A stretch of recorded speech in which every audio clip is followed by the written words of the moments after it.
पीछे की क्लास तक के हम लोग न्यूक्लियोफिलिक सब्स्टिट्यूशन रिएक्शन के बारे में बात किया था। Nucleophilic substitution reaction. ओके, आज हम लोग बात करेंगे, एक दूसरा सेक्शन होगा एलिमिनेशन रिएक्शन। एलिमिनेशन रिएक्शन, ये एलिमिनेशन रिएक्शन में क्या होगा? एलिमिनेशन का मतलब होता है एटम और ग्रुप का हटना। एटम और ग्रुप का हटना। तो ये एलिमिनेशन रिएक्शन एल्कोहलिक केवेज के साथ होता है। किसके साथ? एल्कोहलिक केवेज के साथ। जैसे एल्काइल हैलाइड को यदि एल्कोहलिक केवेज के साथ रिएक्शन करा दिया जाए इन प्रेजेंस ऑफ एल्कोहल C2H5OH, किसके प्रेजेंटेशन में? C2H5OH के प्रेजेंटेशन में, तो एल्कीन बनता है। क्या बनेगा? Alkene as a major product and alkyl halide plus water. As for example, suppose करो कि एक एग्जाम्पल हमने सी एल्कीन बनने के लिए कम से कम 2 कार्बन वाला कंपाउंड लेना होगा, CH2Cl। एल्कोहलिक केवेज के साथ रिएक्शन करा तो बनेगा CH3। देखिए यहां तक K और Cl, KCl निकल जाएगा, प्लस यहां का OH और इतना पर से H, क्या निकला? H2O। यानी elimination of hydrogen and halogen both. तो यहां बच जाएगा क्या? CH2 double bond CH2 plus KCl plus H2O, है ना? तो ये एलिमिनेशन रिएक्शन हुआ, इसमें से सिर्फ हटा है, कोई चीज जुटा नहीं।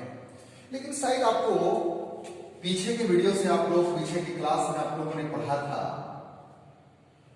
कि CH3 CH2Cl एक्वस KOH ले ले, एक्वस रहता, तब ये न्यूक्लियोफिलिक सब्स्टिट्यूशन रिएक्शन होता है।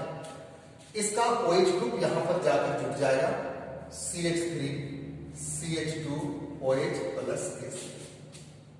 लेकिन यहां पर एक क्वेश्चन से एराइज होता है, यहां पे एक क्वेश्चन से एराइज होता है कि आखिर ऐसा क्यों होता है?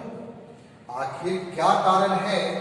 आखिर क्या कारण है कि एक्वस केवेज के साथ रिएक्ट नहीं करता?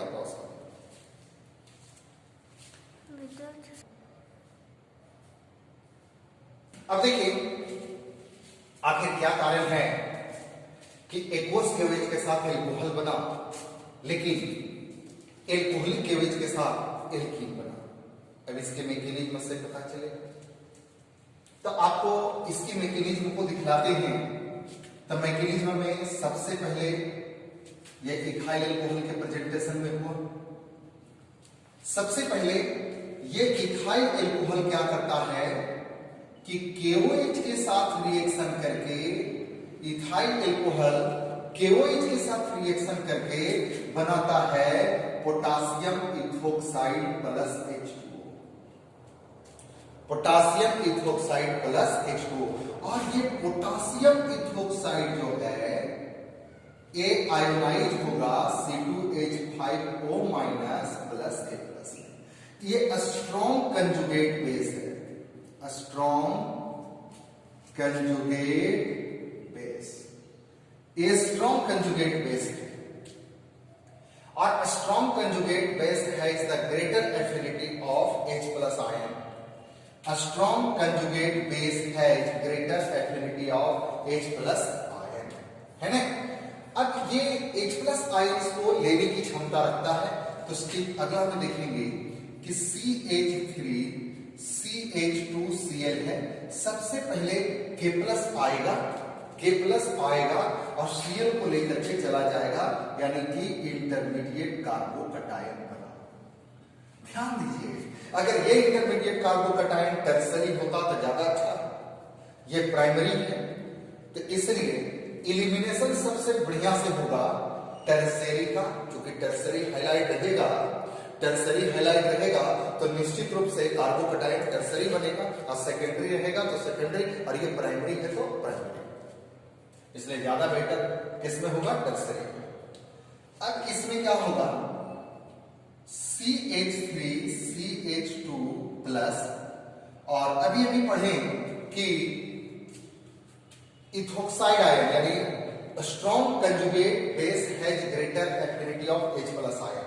तो C2H5O minus strong conjugate base है और स्ट्रॉन्ग कंजुगेट बेस है तो निश्चित रूप से इसमें से H प्लस आयन निकालेगा तो यहां से H निकलेगा उस बीटा पर से, तो CH2 माइनस हो जाएगा और CH2 यहां पे प्लस है और फिर से ये फॉर्म कर गया C2H5OH और ये पॉजिटिव और नेगेटिव मिल करके क्या हो गया, यहाँ पे डबल बॉन्ड बन गया। क्या बन गया? डबल बॉन्ड बन गया। तो निश्चित रूप से आपने देखा कि एल्कीन बना, लेकिन ये ध्यान दें कुछ लोगों को ये समझ में नहीं आता है कि स्ट्रॉन्ग कंजुगेट बेस क्या कहेंगे, यानी कंजुगेट बेस किसको कहते हैं। तो देखिए, अगर कोई एसिड है, एसिड H प्लस आयन को लॉस करेगा तो क्या बनाएगा? Conjugate base. और अगर ये स्ट्रॉन्ग एसिड है, H प्लस आयन को लॉस करेगा तो वीक कंजुगेट बेस बनाएगा। और अगर वीक एसिड है और अगर ये H प्लस आयन लॉस करेगा तो स्ट्रॉन्ग कंजुगेट बेस बनेगा। यहां पर देखा जाए इथाइल अल्कोहल है C2H5OH, तो C2H5OH एक वीक एसिड है तो ये H प्लस आयन देगा तो स्ट्रॉन्ग कंजुगेट बेस बनेगा और स्ट्रॉन्ग कंजुगेट बेस है greater affinity of H plus ion. Okay, तो ये इसके मैकेनिज्म है। अब हम लोग इसका आगे की बात करें, ये ओबे, अच्छा ये एलिमिनेशन किसका होगा, कौन सा एल्काइल हैलाइड का एलिमिनेशन जल्दी होगा?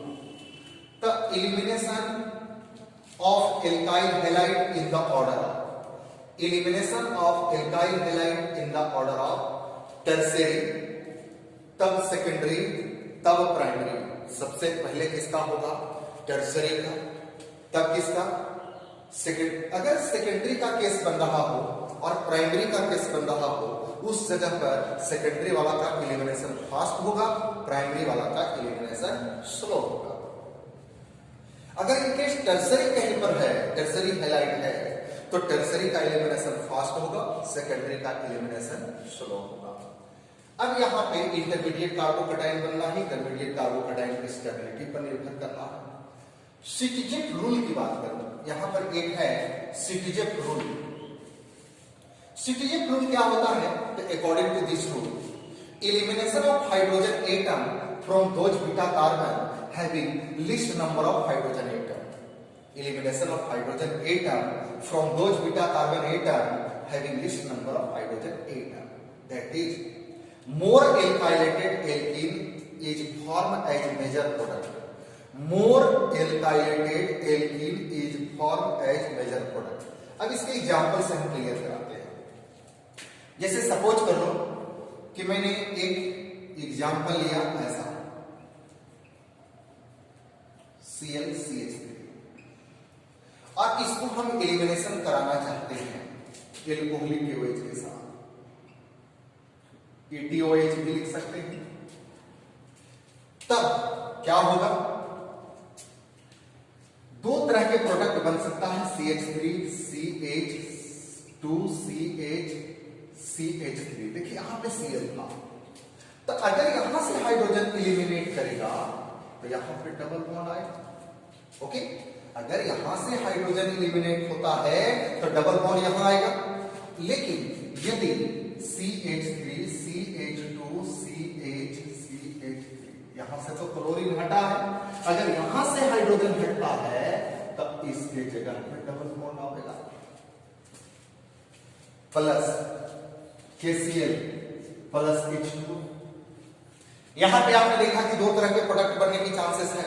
कितने तरह के प्रोडक्ट बनने के चांसेस है? दो तरह के, एक ब्यूट-2इन और ब्यूट-1।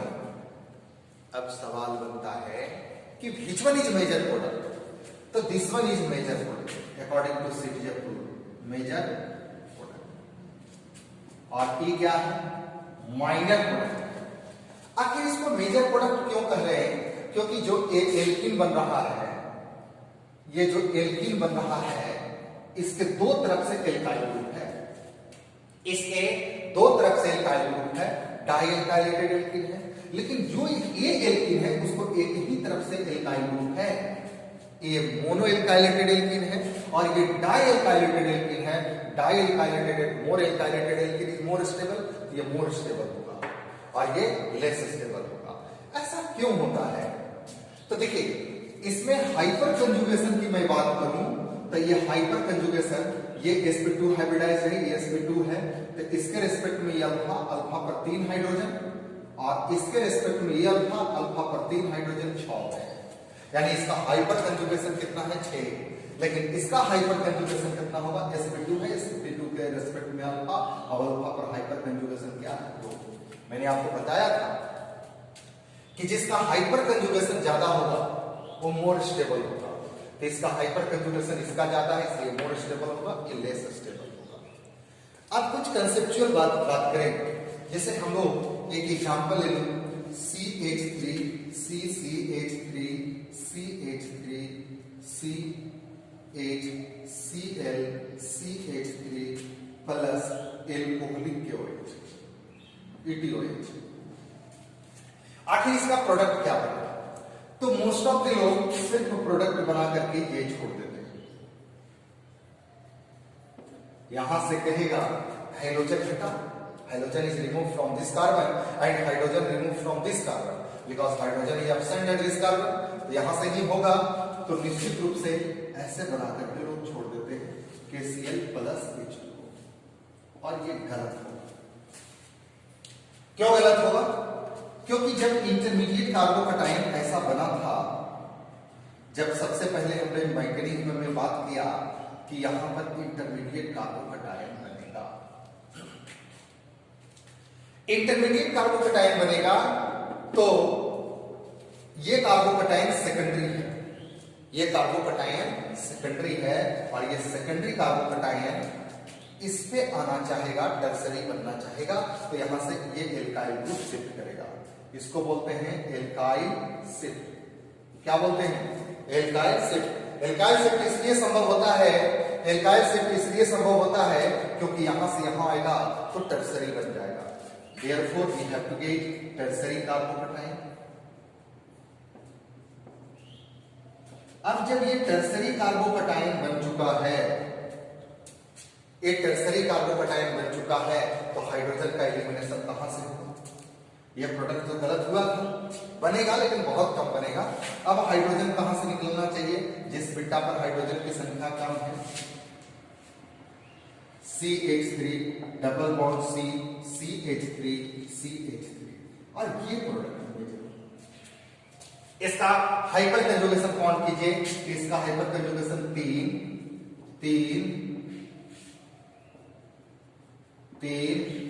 और ये 3, टोटल मिलाकर के कितना है? 12, और इसका हाइपर कंजुगेशन 0। तो सबसे ज्यादा स्टेबल ये फॉर्म, इसलिए मोर स्टेबल एल्काइन एल्कीन बनेगा, मोर स्टेबल एल्कीन बनेगा। तो ये समझ में आया सिटीजन रूल। अब देखिए रिएक्शन विद मेटल,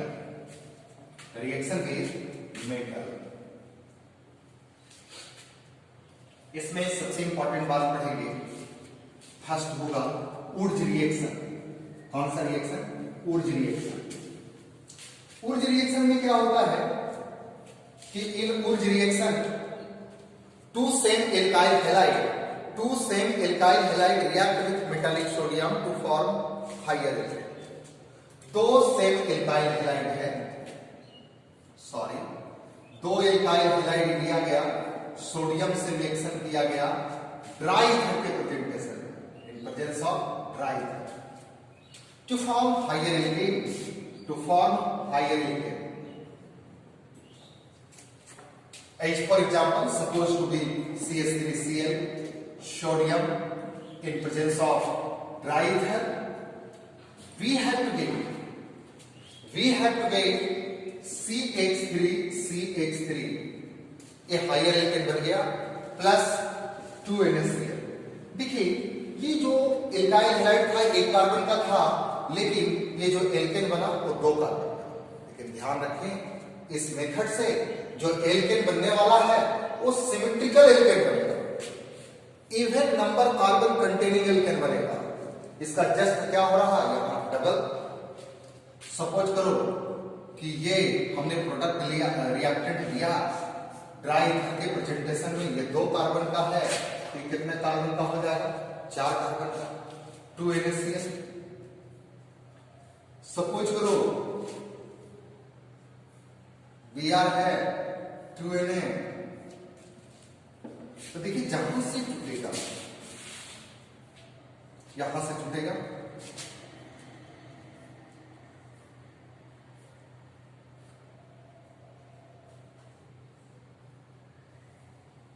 ऐसा बन जाएगा। देखिए हुआ क्या, ये रिएक्टेंट है CH3 CH2 CH Br CH3, ऐसा 2 Na। जब रिएक्शन करेगा तो ये बॉन्ड यहीं पर से खाली होगा,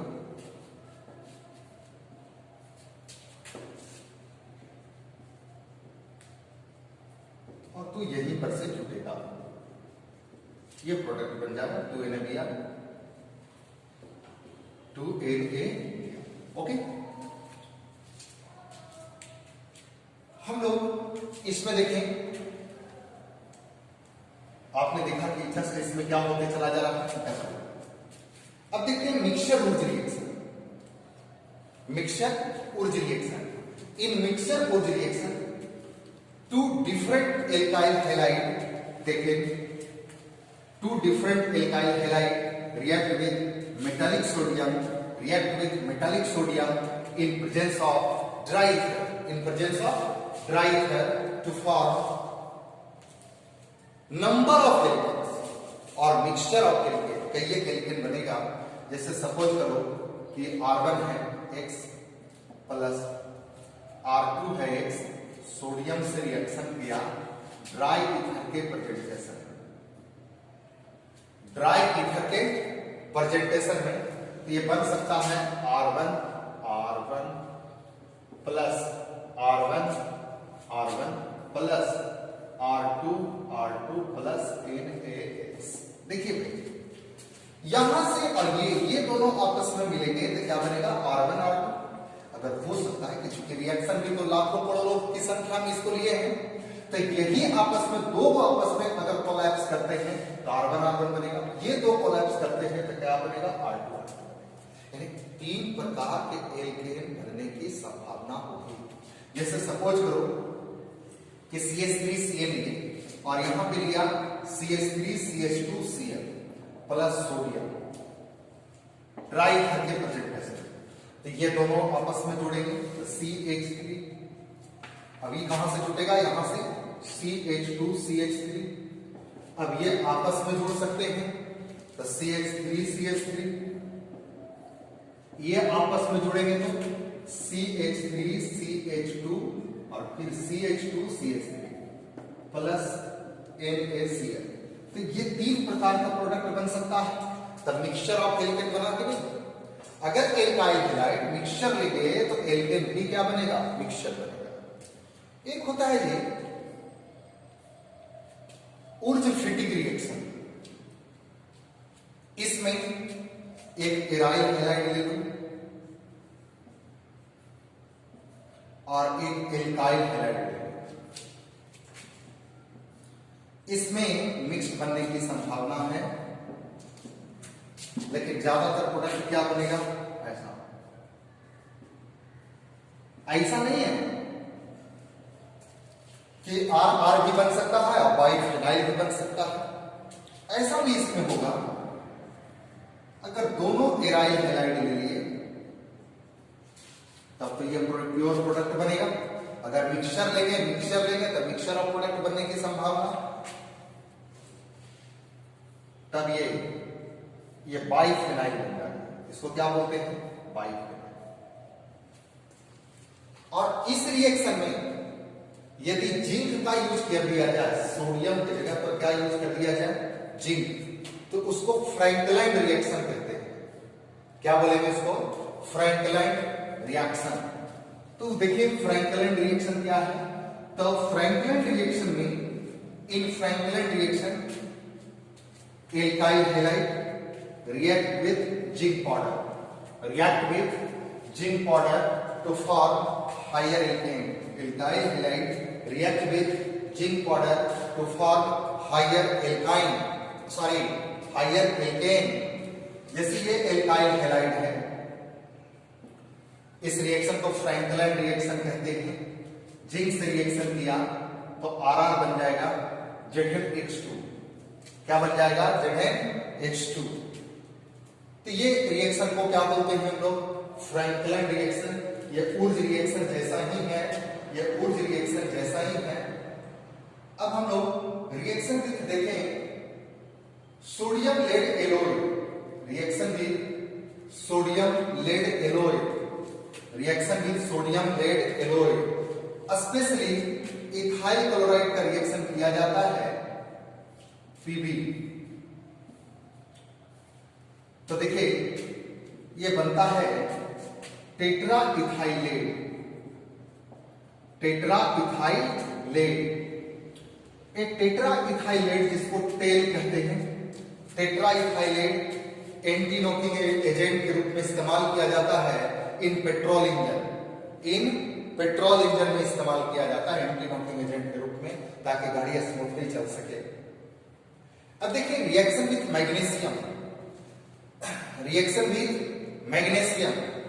तो alkyl halide react with magnesium in presence of dry ether to form alkyl magnesium halide. Rx plus magnesium in presence of dry ether, to form alkyl magnesium halide, जिसको हम लोग ग्रिग्नार्ड रिएजेंट कहते हैं। इसको क्या बोलते हैं? ग्रिग्नार्ड एजेंट, या इसी को बोल सकते हैं alkyl magnesium halide, alkyl magnesium halide. अब हम लोग देखिए हाइड्रोजनेशन को देख चुके हैं, फ्राइडेल क्राफ्ट रिएक्शन। एक रिएक्शन लास्ट देखो, फ्राइडेल क्राफ्ट रिएक्शन। ये फ्राइडेल क्राफ्ट रिएक्शन क्या होता है? तो बेंजीन और बेंजीन डेरिवेटिव को अगर एल्काइल हैलाइड के साथ रिएक्शन करावे in presence of dry ether to form alkylated benzene. क्या बोले? फिर से देखिए, बेंजीन और benzene derivative react with alkyl halide in presence of anhydrous AlCl3 to form alkylated benzene. This is an example of electrophilic